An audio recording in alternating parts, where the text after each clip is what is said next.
When you arise in the morning, think of what a precious privilege it is to be alive, to breathe, to think, to enjoy, to love.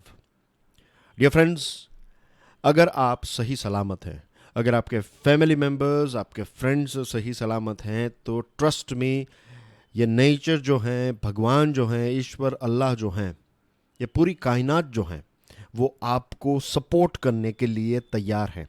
Take it as a blessing.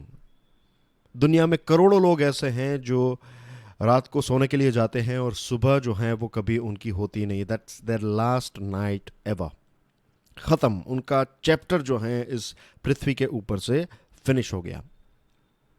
लेकिन अगर हम उठ जाते हैं when we wake up next morning, तो thank God कि एक और दिन हमें दिया है, एक और प्रेजेंट मोमेंट हमें दिया है कि हम हमारे सपनों को या फिर जो चीज़ हम कर रहे हैं उसको एक और लेवल पर ले जाने की अपॉर्चुनिटी जो है वो ऊपर वाले ने आपको दी है.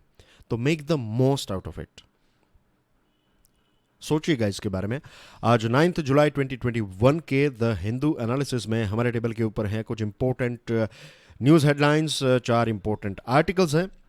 आगे बढ़े उससे पहले डियर फ्रेंड्स, अगर आप यूपीएससी की प्रिपरेशन कर रहे हैं तो स्टडी आईक्यू लेकर आया है एक complete online smart course. Bharat की बेस्ट फैकल्टीज ने मिलकर इस स्मार्ट कोर्स को डिजाइन किया है. कोर्स के interesting features, subjects, demo video, सारी चीज़ें आपको हमारे मोबाइल ऐप के ऊपर से मिल जाएगी, या फिर आप हमारी वेबसाइट studiiq.com को भी विजिट कर सकते हैं. आज के लेक्चर की पीडीएफ को डाउनलोड करने के लिए check out my Telegram channel. You can follow me on Facebook as well. आगे बढ़ूँ उससे पहले एक बहुत ही इम्पोर्टेंट चीज़ मैं आप सभी के साथ शेयर करना चाहता हूँ. आई एम श्योर आपको पता चल गया होगा कि स्टडी आईक्यू ने 10 मिलियन सब्सक्राइबर्स यानी कि 1 करोड़ सब्सक्राइबर्स जो हैं वो यूट्यूब में अचीव कर लिए हैं. किसने सोचा था कि एक ऑनलाइन प्लेटफॉर्म की शुरुआत होगी, 1, 2, 3 ऐसे धीरे धीरे सब्सक्राइबर्स बढ़ते गए, नए नए टीम मेंबर्स इसमें जॉइंट होते गए और आज 1 करोड़ का जो मार्क है उसको स्टडी आईक्यू ने अचीव कर लिया है. पाउलो कोएल्हो की एक किताब है फ्लोइंग लाइक ए रिवर. उस किताब में एक बहुत ही इंटरेस्टिंग स्टोरी है और मोरल ऑफ द स्टोरी ये है कि जब आप किसी एक पहाड़ के शिखर तक पहुंच जाते हैं, तो जब वहां तक पहुंचते हैं आप, या फिर वहां पर जब आप खड़े रहते हैं, तो वहां से आपको दूसरे पहाड़ देखने को मिलते हैं, राइट. और वहीं से ही आपकी एक नई शुरुआत हो जाती है कि आपने इस पहाड़ को तो सरमाउंट कर लिया है, अब आप दूसरे पहाड़ पर चढ़ने की शुरुआत जो है वो कर देते हैं. Same thing happens with any company. एक कोई भी ऑर्गेनाइजेशन, कोई भी व्यक्ति जो अपने जीवन में तरक्की करना चाहता है, उसके लिए कोई भी स्टॉप लाइन जो है वो नहीं होती है. You have to keep on moving on. और ये चीज़ इसीलिए पॉसिबल हुई है क्योंकि जो टीम प्लेयर्स हैं उन्होंने एक बहुत ही इम्पोर्टेंट रोल प्ले किया, उन्होंने मेहनत की, अपना बेस्ट दिया. और इसी के साथ साथ जो स्टूडेंट्स हैं, आप जो हैं, आपने अपना वर्ड ऑफ माउथ स्प्रेड किया, आपने दूसरे लोगों को स्टडी आईक्यू के बारे में बताया, आपने हमारे ऊपर विश्वास किया, हमें सपोर्ट किया, हमें आपका प्यार दिया. तो 50% हमारी मेहनत, 50% आपकी मेहनत, और ये हो गया 100%. और यहाँ पर हम पहुँच गए हैं. आई एम श्योर हमारी जो आगे की जर्नी है उसमें भी आपका ऐसा ही प्यार, ऐसा ही सपोर्ट रहेगा. And we will do our level best to maintain that quality. ये एक वादा है. Let's start with news headlines. आज की सबसे इंपॉर्टेंट खबर ये है, यूनियन कैबिनेट ने एक बहुत बड़ा हेल्थ इंफ्रास्ट्रक्चर को मजबूत करने के लिए पैकेज, इसका नाम है कोविड-19 emergency response package, 23,000 crore rupees का पैकेज डिक्लेयर किया है. हमारे देश को एक नए हेल्थ मिनिस्टर भी मिल गए हैं. इनका नाम है मनसुख मांडविया साहब. और उनका कहना यह है कि this scheme aims to accelerate health system preparedness for immediate responsiveness for early prevention, detection and management with the focus on health infrastructure development. Health infrastructure को और ज़्यादा मजबूत बनाया जाएगा ताकि हम कोविड जैसी बीमारियों को बहुत ही जल्द प्रिवेंट कर सकें, डिटेक्ट कर सकें और उसको मैनेज कर सकें. थर्ड वेव के बारे में हमने इससे पहले डिस्कशन की थी और मैंने आपको बताया था कि थर्ड वेव में जो सबसे ज़्यादा प्रभावित अगर कोई कैटेगरी रहेगी तो वो होंगे हमारे बच्चे। तो पीडियाट्रिक केयर जो हैं, यानी कि बच्चों के साथ जुड़ी हुई जो हॉस्पिटल्स हैं, क्लिनिक्स हैं, तो उसको भी मजबूत करने की बात जो है वो इस पैकेज में हमें नज़र आती है। Phase 2 will be implemented from 1st July this year to 31st March 2022।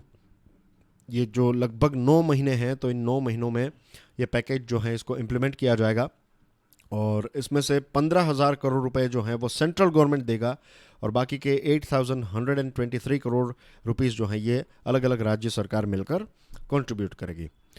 Health minister ने यह भी कहा है कि हर एक डिस्ट्रिक्ट में और सब डिस्ट्रिक्ट कैपेसिटी की बात करें तो डिस्ट्रिक्ट और सब डिस्ट्रिक्ट की जो कैपेसिटी है कोविड के रिस्पॉन्स में या फिर कोविड को फाइट करने के लिए, तो उसको स्ट्रेंथन किया जाएगा। यानी कि हर एक डिस्ट्रिक्ट लेवल पर काम होगा और सब डिस्ट्रिक्ट जो छोटे छोटे टाउन्स हैं तो वहाँ पर भी कोविड को फाइट करने के लिए इंफ्रास्ट्रक्चर क्रिएट किया जाएगा।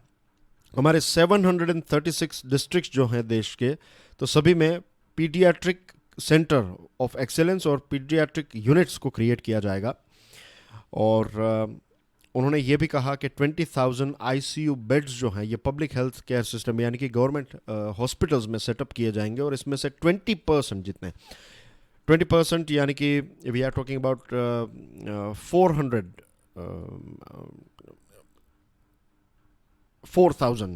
नॉट 400 4,000 जितने बेड्स जो हैं ये बच्चों के लिए क्रिएट किए जाएंगे। इसी के साथ जो अंडर ग्रेजुएट और पोस्ट ग्रेजुएट मेडिकल इंटर्न्स हैं, जो फाइनल ईयर के एमबीबीएस और बीएससी और नर्सिंग स्टूडेंट्स हैं, उनको भी ऑन बोर्ड लाया जाएगा ताकि हम कोविड को अच्छी तरीके से हैंडल कर सकें। जब आप इंफ्रास्ट्रक्चर को एक्सपांड करेंगे तो आपको उस पर्टिकुलर इंफ्रास्ट्रक्चर को चलाने के लिए you need health care workers. तो ये स्टूडेंट्स जो हैं उनका भी हम यूटिलाइज उनकी जो स्किल्स हैं, उनकी जो एबिलिटी है, उनकी जो ट्रेनिंग है, उसको भी हम यूटिलाइज कर पाएंगे। और ये कुछ पॉइंट्स ऐसे हैं जो मुझे डॉक्टर शेट्टी के जो आर्टिकल्स को हमने डिस्कस किया था उसकी याद दिलाता है। आई एम श्योर आपको ये सारी चीज़ें अब याद आ रही होगी, हमने विस्तार से इसके बारे में चर्चा की थी। 1050 liquid medical oxygen storage tanks create किए जाएंगे और डिस्ट्रिक्ट लेवल पर मेडिकल गैस पाइपलाइन सिस्टम को भी क्रिएट किया जाएगा। With a view to augment the existing fleet of ambulances, 8,800 ambulances will be added. 8,800 नई एम्बुलेंसेस ऐड की जाएगी और इसी के साथ जो ई संजीवनी टेली कंसल्टेशन प्लेटफॉर्म है जिसके माध्यम से आप वाया टेलीफोन कंसल्ट कर सकते हैं, तो इसको भी एक्सपांड किया जाएगा। सेकंड इम्पोर्टेंट डिसीजन जो यूनियन कैबिनेट ने लिया है, इट इज़ अबाउट एपीएमसी, खेतीबाड़ी को लेकर है। Cabinet allows APMCs to use 1 lakh crore Agricultural Infrastructure Fund. PM Modi terms it important decision for farmer welfare. Cabinet ने इस चीज़ को अप्रूवल दे दिया है। एग्रीकल्चरल इंफ्रास्ट्रक्चर फंड जो हैं इसका इस्तेमाल जो APMCs हैं वो कर पाएगी और APMCs जो हैं वो अपनी कैपेसिटी को, अपनी फैसिलिटीज़ को एक्सपांड कर सकती हैं। सरकार इसके लिए पैसे प्रोवाइड करेगी। इसके साथ दूसरा जो इम्पोर्टेंट डिसीजन लिया है यह है कोकोनट डेवलपमेंट बोर्ड एक्ट 1979 के साथ कुछ अमेंडमेंट्स जो हैं वो अप्रूव किए हैं और इन अमेंडमेंट्स के माध्यम से होगा ये कि जो कोकोनट है उसकी फार्मिंग और उसके प्रोडक्शन को और ज़्यादा इंक्रीज़ या फिर एनहेंस या फिर बूस्ट किया जाएगा। APMCs की बात करें तो सरकार ने यह भी बताया कि APMCs को एबॉलिश या फिर ख़त्म करने की बात बिल्कुल नहीं है। APMCs के साथ साथ दूसरे भी ऑप्शंस किसानों के लिए अवेलेबल होंगे, जैसे कि state agencies, national and state federation of cooperatives, federations of farmers producers organisations, federations of self help groups. तो ये सारी जगहों पर भी किसान जो हैं वो अपना सामान बेच पाएंगे। अगर कोई APMC जो है वो किसी इंफ्रास्ट्रक्चर को जैसे cold storage, sorting, grading and assaying units, silos, ये सारी चीज़ें क्रिएट करती हैं, तो उनकी जो लोन है 2 करोड़ तक की जो लोन है उसमें इंटरेस्ट सबवेंशन भी दिया जाएगा। इंटरेस्ट सबवेंशन यानी कि एक प्रकार का इंटरेस्ट के ऊपर डिस्काउंट दिया जाएगा। अगर आपने 5% इंटरेस्ट की लोन ली है तो लेट्स से सरकार जो है वो 2.5% पे करेगी, आपको 2.5% पे करना है, तो आपको एक प्रकार से सब्सिडी मिल गई सरकार की तरफ से। मिस्टर तोमार ने ये भी कहा है कि जो प्राइवेट एंटिटीज़ हैं उनको भी ये फैसिलिटीज़ मिलेगी, या फिर आप सिर्फ एपीएमसीज़ की बात नहीं है, ये सारे ग्रुप्स को भी इसका फ़ायदा मिलेगा। और प्राइवेट एंटिटी जो हैं अगर वो ये ऐसी चीज़ें सेटअप कर रही हैं तो मैक्सिमम 25 प्रोजेक्ट्स ऐसे होंगे जिसमें उनको कोई एक प्राइवेट एंटिटी 25 जितने प्रोजेक्ट्स अगर स्टार्ट कर रहा है, मैक्सिमम 25 प्रोजेक्ट्स पर उनको इस प्रकार की फैसिलिटीज़, इंटरेस्ट सब्वेंशन और इस प्रकार का सपोर्ट जो है वो मिलेगा। Moving on to next item, prime minister साहब ने एक चिंता व्यक्त की है। हमारे देश में बहुत सारी जगहों की तस्वीरें और वीडियो सामने आए हैं और लोग जो हैं वो कोविड को लेकर अब इतने ज़्यादा सीरियस नहीं रहे हैं। ये एक बहुत बड़ी गलती होगी, we should not do it at all. अगर आप कहीं पर भी जा रहे हैं तो ऑलवेज मेक श्योर कि यू वेयर ए मास्क। आपके जेब में एक छोटी सी सैनिटाइजर की बोतल रखिए, सोशल डिस्टेंसिंग को मेंटेन कीजिए, राइट। अगर हम ये नहीं करेंगे तो ये कोविड की सेकेंड वेव जो ड्रॉप हुई है वो जल्द से जल्द एक थर्ड वेव को ट्रिगर कर पाएगी। तो ये प्रधानमंत्री साहब की जो चिंता है ये सिर्फ उनकी नहीं, हम सब के लिए ये एक चिंता का विषय होना चाहिए। हेल्थ मिनिस्ट्री ने कहा है कि कोविड वैक्सीन की बात करें तो 37.93 करोड़ लोगों को ये वैक्सीनेट किया गया है, उनको डोजेस मिल गए हैं, फर्स्ट डोज सेकंड डोज, तो टोटल 37.93 करोड़ डोजेस दिए गए हैं। डॉक्टर एस जयशंकर हमारे एक्सटर्नल अफेयर्स मिनिस्टर जो हैं ये 2 दिनों की ऑफिशियल यात्रा पर जॉर्जिया गए हैं। अब आप बताइए कि ये जॉर्जिया देश जो है इसके कैपिटल का नाम क्या है, यह आपके लिए आज का पहला प्रश्न है। डिफेंस मिनिस्ट्री इम्प्लीमेंट्स स्पर्श। स्पर्श जो है ये एक इंटीग्रेटेड सिस्टम है, ऑनलाइन वेब बेस्ड सिस्टम है जो सैंक्शन और डिसबर्समेंट जो है डिफेंस पेंशन के उसको इश्यू करेगी। External Affairs Ministry says government's current focus on purposing domestic production towards India's domestic vaccination program। फिलहाल भारत का फोकस जो है वो भारत के लिए वैक्सीनेशन को प्रोक्योर करना और भारत के लिए वैक्सीनेशन को प्रोड्यूस करके ज़्यादा से ज़्यादा लोगों को वैक्सीनेट करने का एक लक्ष्य है सरकार का। NHRC ने एक इन्विटेशन दिया है जो ओरिजिनल अनपब्लिश्ड आर्टिकल्स और स्टोरीज और पोएम्स हैं हिंदी में, जो हिंदी जर्नल है उनकी एनुअल जर्नल मानव अधिकार नई दिशाएं, तो इसमें आप आर्टिकल स्टोरीज और पोएम्स जो हैं उसको पब्लिश कर सकते हैं। यूएसए ने कहा है कि अफगानिस्तान में जो उनके मिलिट्री मिशंस हैं वो अगस्त 31 तक ख़त्म हो जाएंगे। दुखद बात है कि स्वीडन में एक प्लेन क्रैश हुआ और इसमें 9 लोगों की मृत्यु हुई है। इंडिया और गाम्बिया एक अफ्रीका का देश है और इंडिया और गाम्बिया के बीच में एक MOU साइन हुआ है, मेमोरेंडम ऑफ अंडरस्टैंडिंग, जिसमें refurbishing personnel administration and governance reforms, इसके ऊपर एक MOU साइन किया है। Japan declares state of emergency 2 weeks ahead of Tokyo Olympics. और चाइना ने जो स्काई स्क्रैपर्स हैं, जो बड़ी बड़ी बिल्डिंग्स हैं, 500 मीटर से ज़्यादा बड़ी बिल्डिंग्स जो हैं वो चाइना में क्रिएट नहीं की जा सकती, एक बैन लगाया है सेफ्टी को ध्यान में रखते हुए। अब बात करते हैं ओपिनियन एडिटोरियल्स के बारे में। नया phase, new phase, the Hindu का ये आर्टिकल है। यूनियन काउंसिल ऑफ मिनिस्टर्स जो हैं इनको एक नया अवतार मिला, इसको अपग्रेड किया गया और ये जो बदलाव हैं ये पॉलिटिक्स और एडमिनिस्ट्रेशन की नेसेसिटी को ध्यान में रखते हुए किया गया है। 36 नए चेहरे हमें देखने को मिल रहे हैं और 12 ऐसे मिनिस्टर्स थे जिनको टीम के बाहर रखा गया है। टोटल हमारे देश में 78 मिनिस्टर्स हो चुके हैं और अपर लिमिट जो है ये 81 की है। अब मैं आपको ये चीज़ एक्सप्लेन नहीं करने वाला हूँ। I want you guys to do a little bit of research on this thing. 81 की अपर लिमिट कैसे तय होती है, क्यों हमारे देश में सिर्फ 81 मिनिस्टर्स ही हो सकते हैं? सोचिए इसके बारे में, राइट। कॉन्स्टिट्यूशन में आपको इसका जवाब मिल जाएगा। M लक्ष्मीकांत की किताब है तो भी आपको इसको जवाब मिल जाएगा, राइट। तो सोचिएगा इसके बारे में, find out your answer and think about it and stick your answer in the comment section. तो ये आज के लिए आपका होमवर्क है। 2014 में जब भारतीय जनता पार्टी पावर में आई, जब मोदी सरकार पावर में आई, तो उस टाइम पर 45 मेंबर थे। काउंसिल ऑफ मिनिस्टर्स जो थे उनकी टोटल स्ट्रेंथ थी 45 और उस टाइम पर एक बहुत ही फेमस मंत्रा बन गया था, मैक्सिमम गवर्नेंस मिनिमम गवर्नमेंट, यानी कि कम से कम मिनिस्टर्स और ज़्यादा से ज़्यादा गवर्नेंस के ऊपर फोकस किया जाएगा। लेकिन फिर हमारा देश जो है वो एक बहुत ही डाइवर्स देश है। बहुत सारे लोगों की एस्पिरेशन होती है कि वो मिनिस्टर बने, अपने अपने एरिया से वो अपने अपने एरिया को रिप्रेजेंट करते हैं, अपनी अपनी कॉन्स्टिट्यूंसी को रिप्रेजेंट करते हैं। तो वहाँ के लोगों की भी एक डिमांड रहती है, वहाँ के लोग भी चाहते हैं कि उनके जो रिप्रेजेंटेटिव हैं उनको एक इम्पोर्टेंट प्लेस मिले। जो पॉलिटिशियंस हैं वो भी ऑफ कोर्स चाहेंगे कि वो मिनिस्टर बने, क्योंकि थोड़े एक्स्ट्रा प्रिविलेजेस पावर होते हैं, एक हाईएस्ट डिसीजन मेकिंग बॉडी के आप पार्ट बन जाते हैं when you are a minister. तो ये सारी चीज़ों को ध्यान में रखते हुए, रियलिटी को ध्यान में रखते हुए फिर ये 45 के नंबर को धीरे धीरे एक्सपांड करना पड़ा। अभी जो प्राइम मिनिस्टर नरेंद्र मोदी साहब की काउंसिल है तो ये काफ़ी डाइवर्स और रिप्रेजेंटेटिव हैं। आपको इसमें ओबीसी ग्रुप के, दलित्स, ट्राइब्स, महिलाएं, मुस्लिम्स, माइनॉरिटीज़, तो सभी की झलक जो है वो आपको इसमें देखने को मिलती है, नई कैबिनेट में देखने को मिलती है।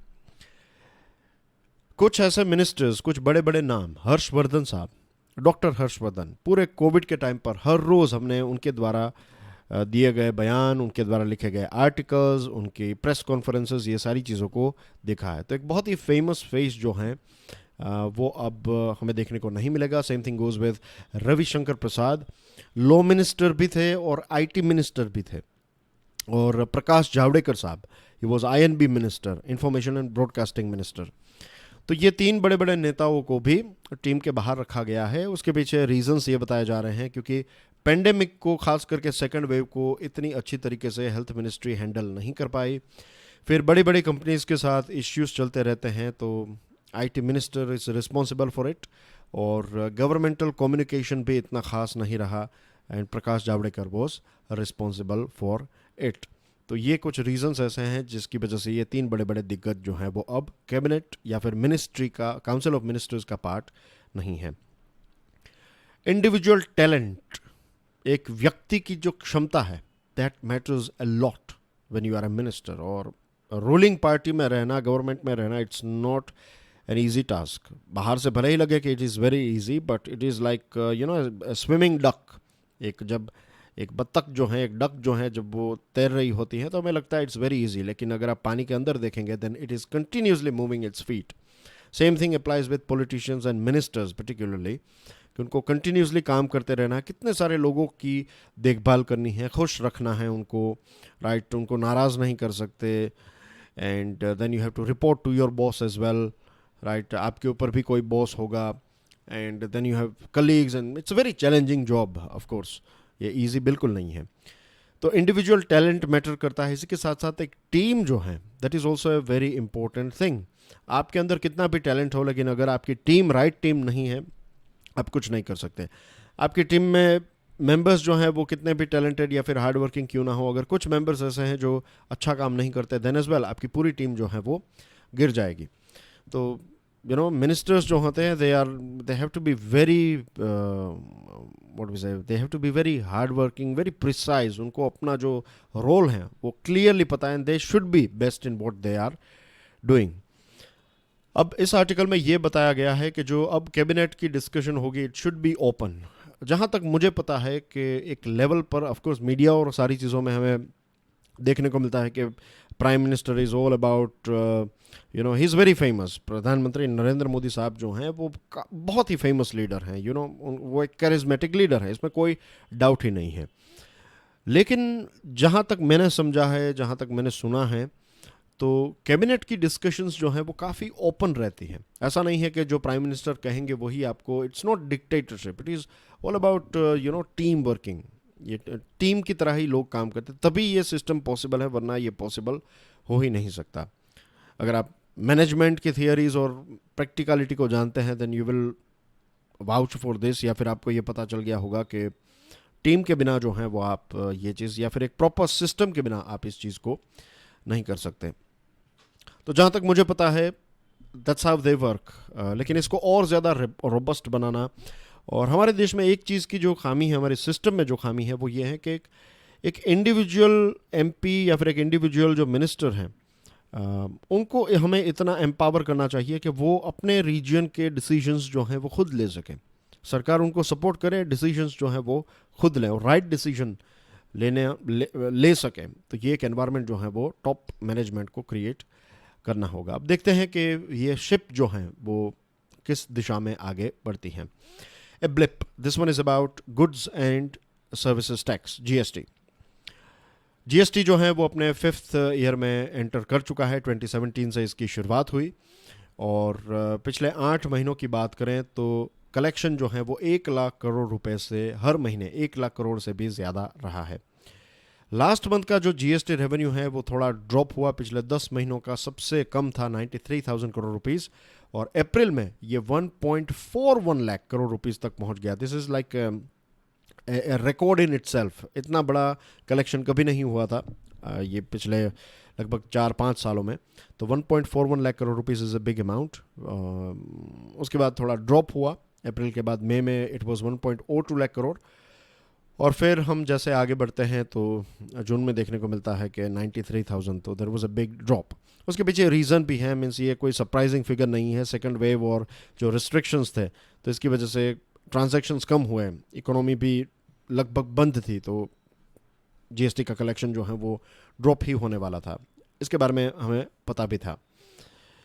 ई वे बिल्स की बात करें तो ई वे बिल का जनरेशन भी लगभग 30% जितना ड्रॉप हो गया था मई महीने में, लेकिन अब धीरे धीरे फिर से ये पिकअप होने लगा है। जून महीने में आप देखिए, मई महीने में 3.99 करोड़ ई वे बिल्स जनरेट हुए, जून में 5.5 करोड़ ई वे बिल्स जो हैं वो जनरेट हो चुके हैं। और जीएसटी कलेक्शन की एक खास बात में अगर आपको, मीन्स एक अच्छी बात में अगर आपको बताऊं तो वो ये है कि जो हमारा 2021-2022 का फर्स्ट क्वार्टर है, अप्रैल, मई और जून महीने, ये 3 महीनों का अगर आप टोटल निकालेंगे जीएसटी कलेक्शन का, तो you will find this thing कि ये स्लो डाउन और इन सारी चीज़ों की मीन्स मई और जून वाला महीना जो है वो स्लो डाउन वाला महीना रहा। देन एज वेल ये 3 महीनों का कलेक्शन जो है वो आप पिछले जब से स्टार्ट हुआ है जीएसटी, तो सारे ये 3 महीनों का अगर कैलकुलेशन आप करें, मई टू जून, अप्रैल मई जून आप कह लीजिए, अप्रैल मई जून 2017, 2018, 2019, 2020, तो ये सभी सालों से ज़्यादा कलेक्शन जो है वो इस क्वार्टर में हुआ है। दैट मीन्स कि अब जीएसटी जो है वो एक्सपांड भी होने लगा है, और इतने ख़राब समय में भी कलेक्शन अगर अच्छा रहा है, और जैसे निर्मला सीतारमन जी ने बताया कि अब 1 लाख करोड़ रुपए एवरेज मंथली रेवेन्यू जो है, this is going to be a new normal. तो लेट्स होप कि ये न्यू नॉर्मल ऐसा ही रहे, जीएसटी का कलेक्शन इम्प्रूव होता रहे। जितना जीएसटी का कलेक्शन अच्छा होगा उतना फाइनेंशियली गवर्नमेंट, सेंट्रल गवर्नमेंट और स्टेट गवर्नमेंट्स के लिए अच्छा होगा। उनके पास पैसे आएंगे तभी वो ये सारी स्कीम्स और देश के बारे में जो भी चीज़ें, मीन्स डेवलपमेंट के जो काम है वो सारी चीज़ें तभी हो पाएगी जब सरकार की जेब में पैसे होंगे। जीएसटी में कुछ करेक्शंस की भी आवश्यकता है। GST is not a perfect system. जब हमने 1 जुलाई को, आई थिंक 1 जुलाई को हमने जीएसटी के बारे में विस्तार से चर्चा की थी, इसने, और उस टाइम पर मैंने आपको बताया था कि GST is like a thing के इसका जन्म हो गया। मैंने कांगारू का एग्जाम्पल दिया था कि कुछ ऐसे एनिमल्स हैं जिनका जन्म हो जाता है और उसके बाद उनका ग्रोथ होता है। जब जन्म होता है तब वो कोई प्रॉपर शेप में नहीं होते हैं। Same thing goes with GST.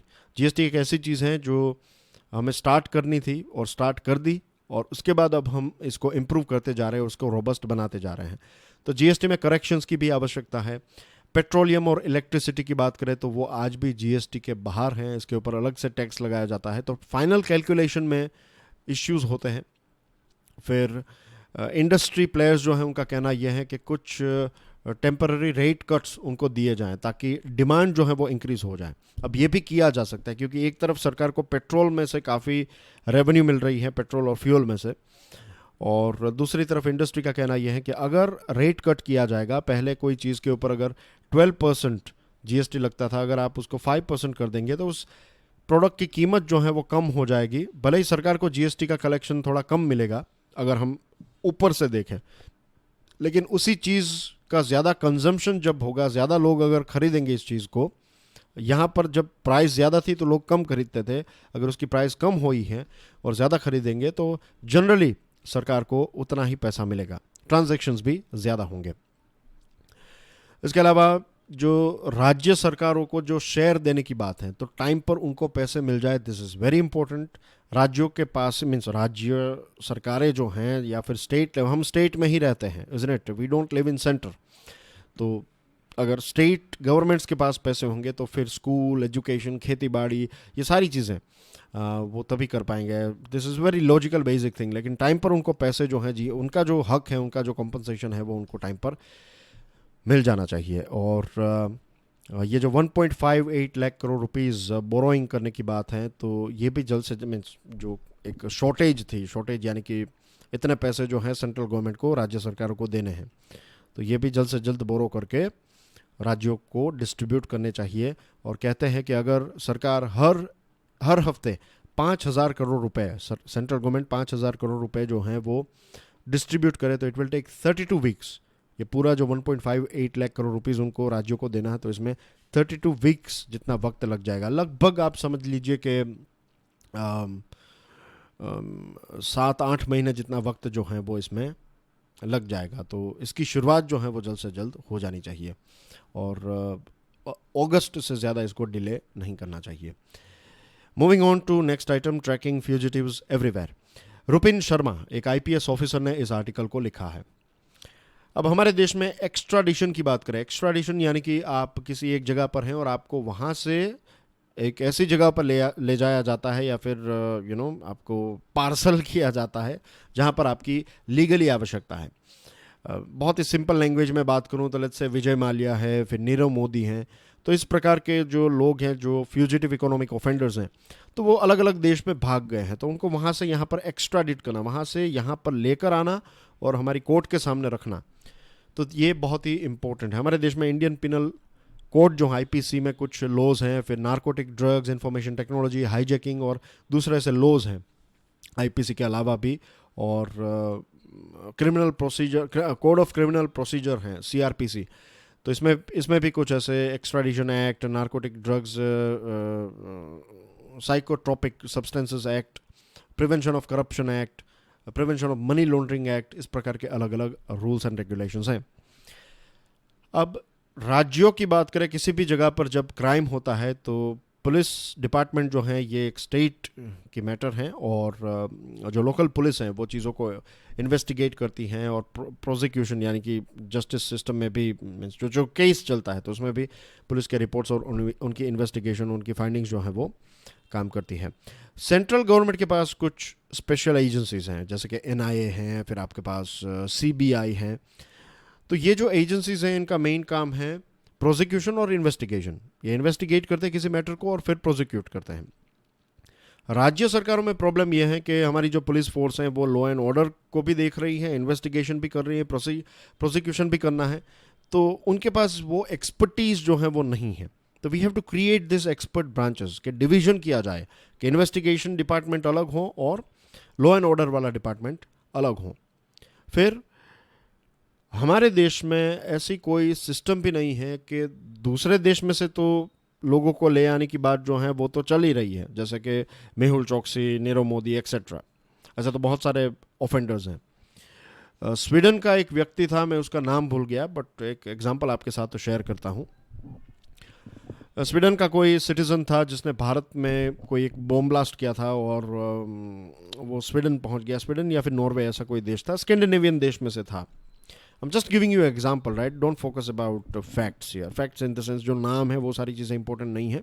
The moral of the story is कि वो व्यक्ति वहाँ की जेल में था, और फिर जब भारत ने कहा कि वो उस व्यक्ति को आप यहाँ पर हमें दे दीजिए, तो उस व्यक्ति ने ये कहा कि अगर आप वहाँ पर मुझे भेज देंगे, भारत ने कोई ऐसी ट्रीटी साइन नहीं की है, भारत ने कोई ऐसी टॉर्चर, भारत में मुझे टॉर्चर किया जा सकता है, जो यूनाइटेड नेशंस की ट्रीटीज़ हैं उनका एक वायोलेशन है, और भारत ने ये ट्रीटीज साइन नहीं की है, तो वहाँ पर मुझे टॉर्चर किया जाएगा, तो दिस इज़ नॉट राइट।